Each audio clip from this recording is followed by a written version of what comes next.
An active severe weather stretch has been going on for the past few days, including yesterday, the day before that, and now we're going to be looking at severe weather going all the way until Tuesday, most likely.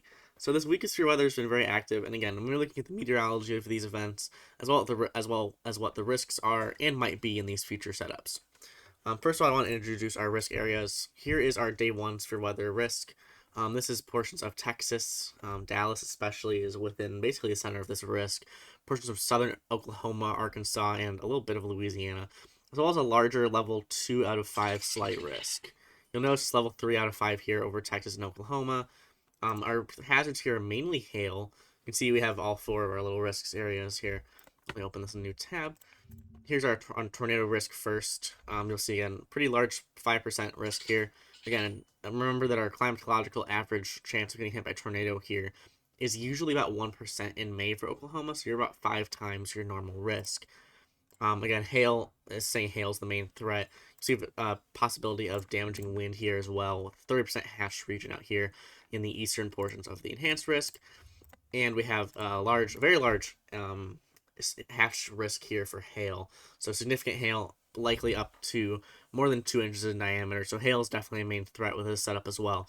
So we'll look at how that continues as well. Looking at day two outlook is going to be over in enhanced risk, mostly in Kansas here. Let me open this so you guys can see that more detail. You can see the cities within that risk here. Topeka is not in that, and some of the bigger cities aren't either. See Joplin, Topeka, Kansas City here, just in the outskirts of that. But that very well could change going in tomorrow, or going into our outlook that will be coming out in about 45 minutes actually. So we have this level 3 out of 5 enhanced risk here, and a very large 2% around that. You can see that on this map as well. And we have that 10% hatch tornado. I'll look at that in a second as well. That is going to be our main contributor, as well as again hail. You can see our tornado risk here. Again, I'll open this new tab for more detail. Here's your 10% hatch tornado risk. So significant tornadoes could be possible with this setup as well. But similar to our to today's setup, we have hail being the main threat. So here's our hail risk. Again, very large hatched risk. Significant hail being the primary threat for this setup, but tornadoes and strong supercells are also possible going with this setup as well. And going into day 3 even, we have another large enhanced risk. I'll go on to this one here just for easier viewing. Here's our cities here involved: Kansas City, Jefferson, Missouri, Wichita, and Kansas, and then a lot of eastern Oklahoma going all the way down into Texas as well. Likely going to be supercells again here. Let me just look for the keywords here. Tornado threat. They're saying it seems more potent. Maybe less certain though. So we'll have to look at that, and I will look at that risk as well. If there's any significant updates, I'll have another video out on that as well. And it doesn't even end here. There's a day 4 enhanced risk as well.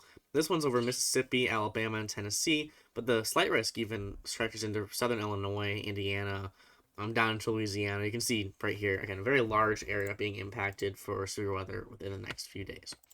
So let's look at our patterns finally here.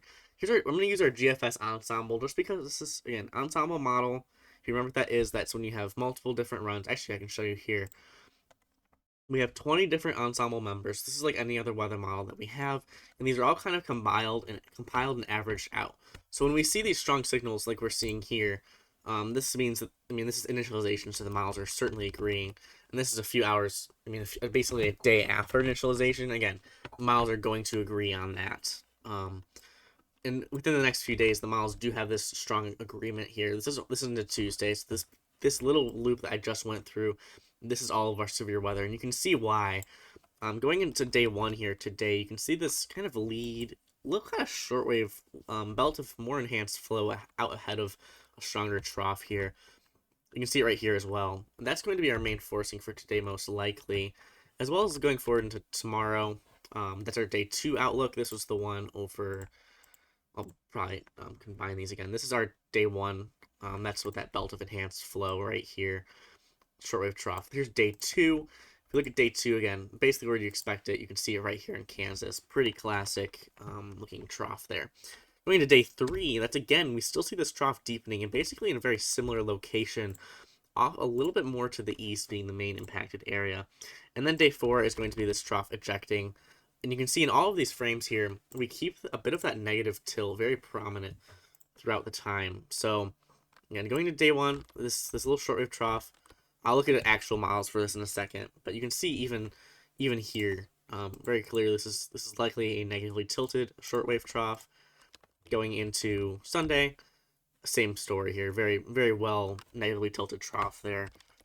Same thing here, and same thing here. So that's something to take note of, is that these troughs are very much aligned as you would expect for severe weather. So let's look at our day one risk now.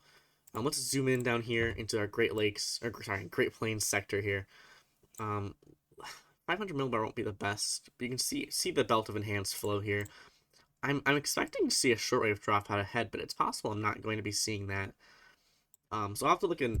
I haven't really looked too much at this setup yet, so we'll be doing this kind of on the fly here. 850 millibars, you can certainly see that lower level trough. This is likely going to be a Lee cyclogenesis system then. Yeah, you get this surface low developing out here. Not super strong though. Our main thing is going to be intense cape. Oh my goodness gracious. Here's our surface-based cape. That's really intense. Remember, this is kind of ongoing for the day right now. Even let's check SatRad. Let's check our radar. Oops. Apologies for that. Here's our satellite.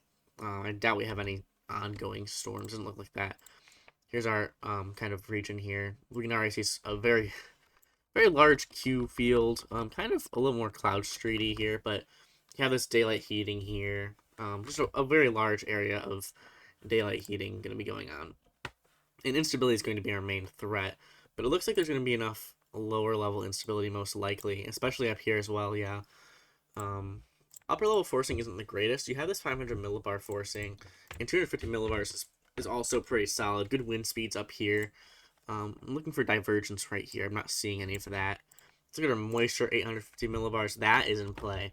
So we talked about that 850 millibar low. If we look at our wind speed here, there's our frame. We had a good frame with it in here. We can kind of see this general kind of southerly flow here over Oklahoma overnight as well, and that's good for tornadoes if that's what they're looking for there. Moisture is there as well. I'm looking at 700 millibars again. I was looking for that shortwave trough, and I'm not really seeing it very well. Could be one right here. Just a little bit of kinks right there. If you look at our wind barbs in here, a little wind shift right here. That is interesting as well. Looking at our RAP model. Surface moisture is very much in play. That is, yeah, widespread mid-70s across Texas. It is a hot, probably a bad day in Texas. Very hot. You can see a little bit of a dry line likely forming here as well. Oklahoma in particular looks kind of interesting with me looking at the setup right now.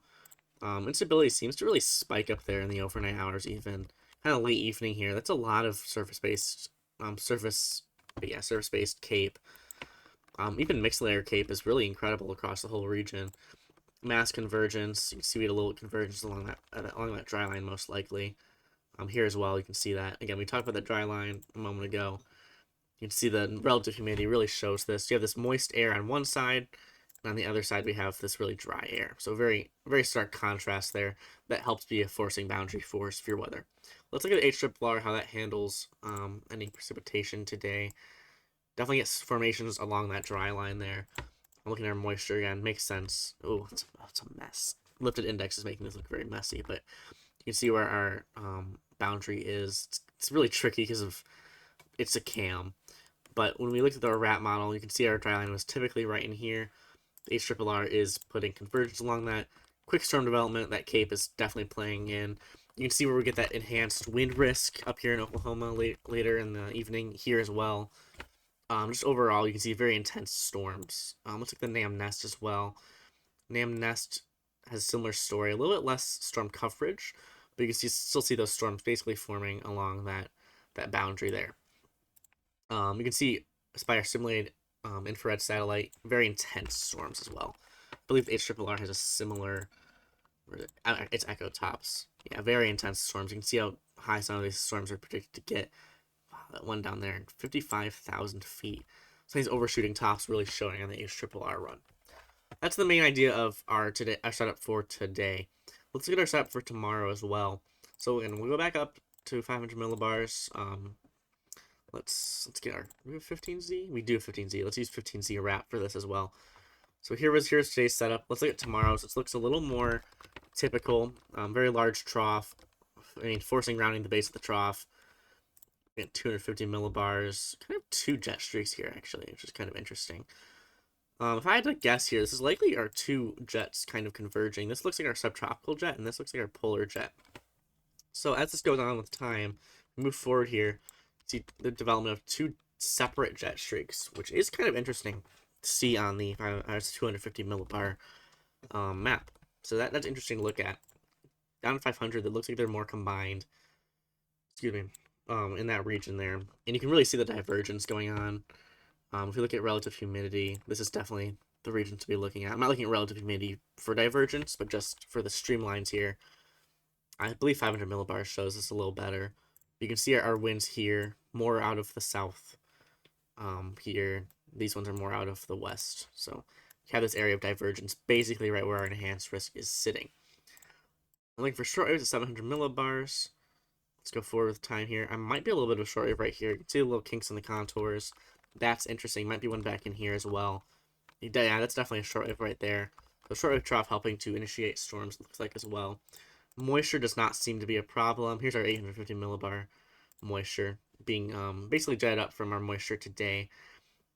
Pretty solid there as well. You can see our wind speeds do increase with time there, likely helping to really assist in that moisture transport.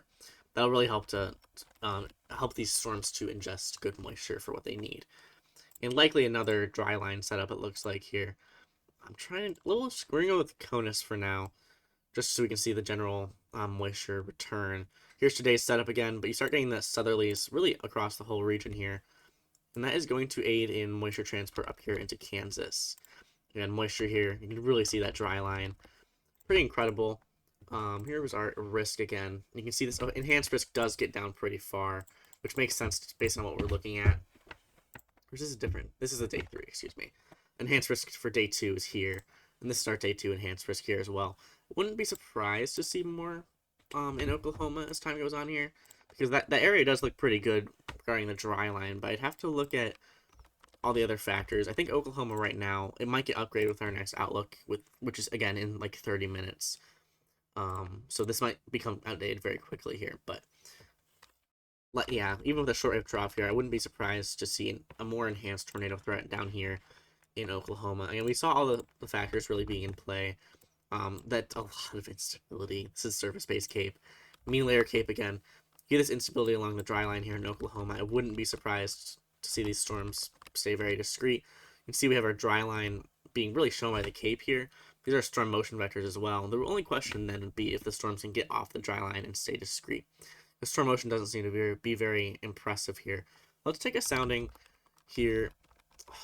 I like our forecasted soundings a lot of the time. We'll take one at 19Z. I'm not sure what our map is doing here, actually. So my map might be a little broken. Let's see if I can get a different look here. Map's being a little buggy on the website today. Here's let's get a forecast sounding right there. And I'm also gonna take another one later on, kind of near Kansas here, right along, a little bit removed from the dry line here. You can see we got instability. That's insane.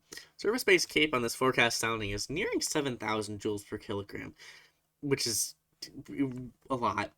3 Cape is also very impressive with 120 joules per kilogram there as well. Convective temperatures. This is the temperature that storms will just fire on their own. 86 degrees. This is at 19Z. So that means storms will be firing on their own.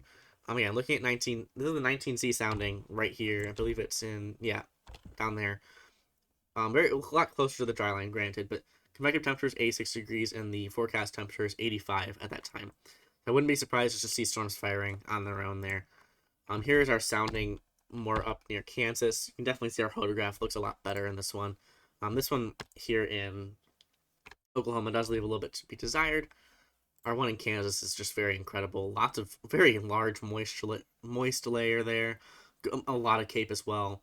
More 3 Cape here as well. And just better photograph more north as well. Let's see. Do I have a floater? I don't think the floater is going to work for us. I was hoping to get a photograph map if I could. But unfortunately, we don't have a floater in our sector right now.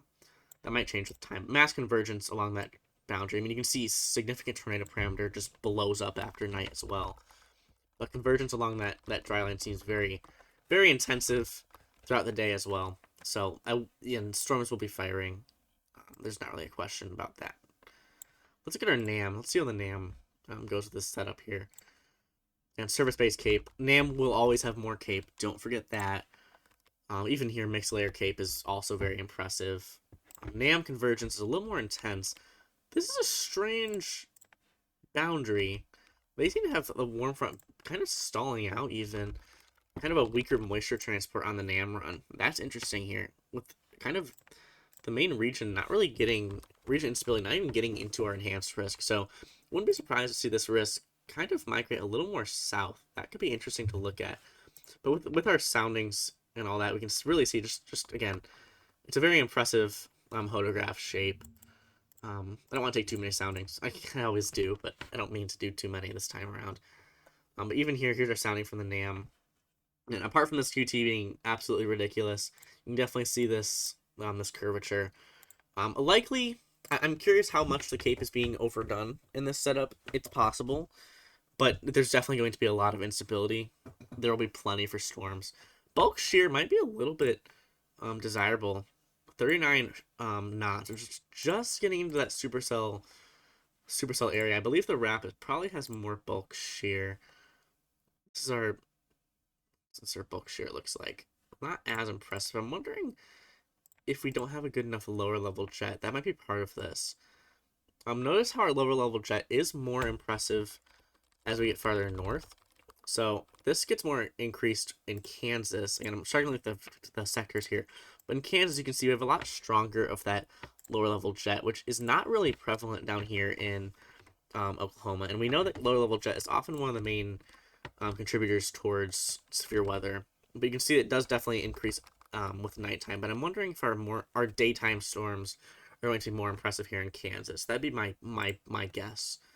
Looking at our wrap run, I think the NAM is being interesting with how they're going with this, and I'm curious why they have this moisture stalling out.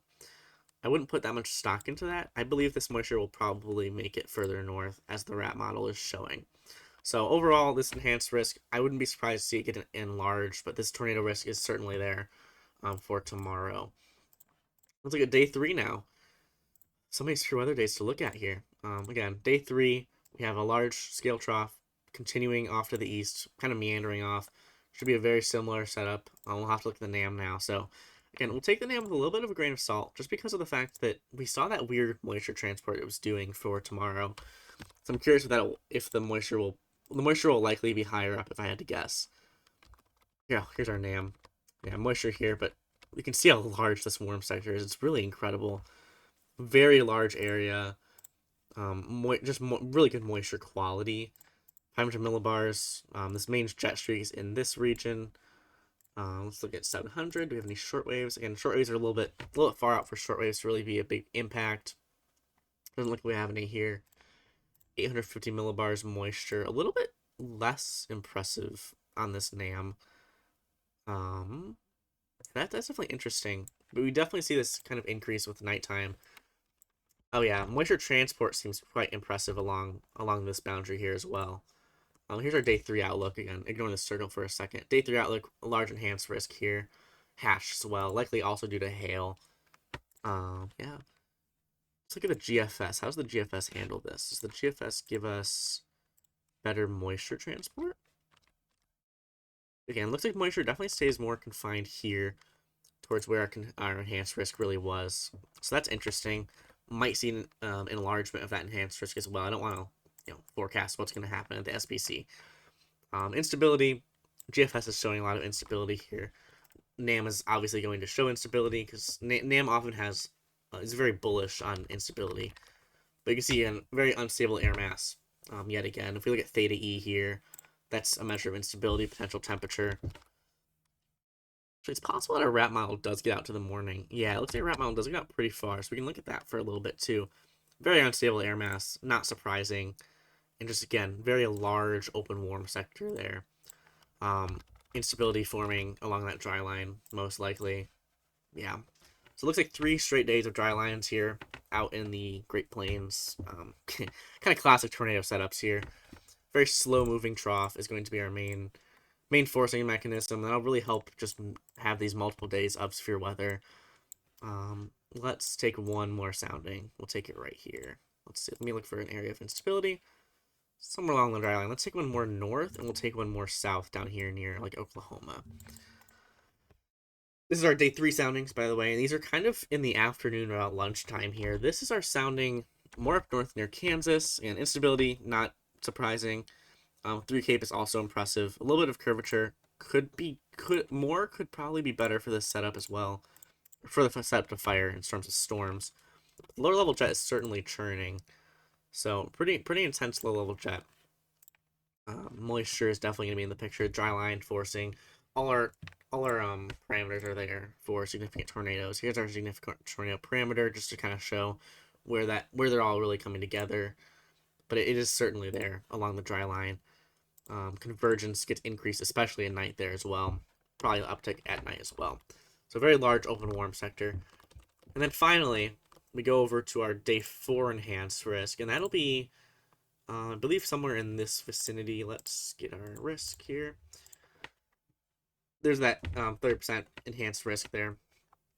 Likely due to supercells, if I had to guess. So it could be a wind risk, but they are talking about supercells here. Supercells with a primary threat for large hail and a congealing MCS as well.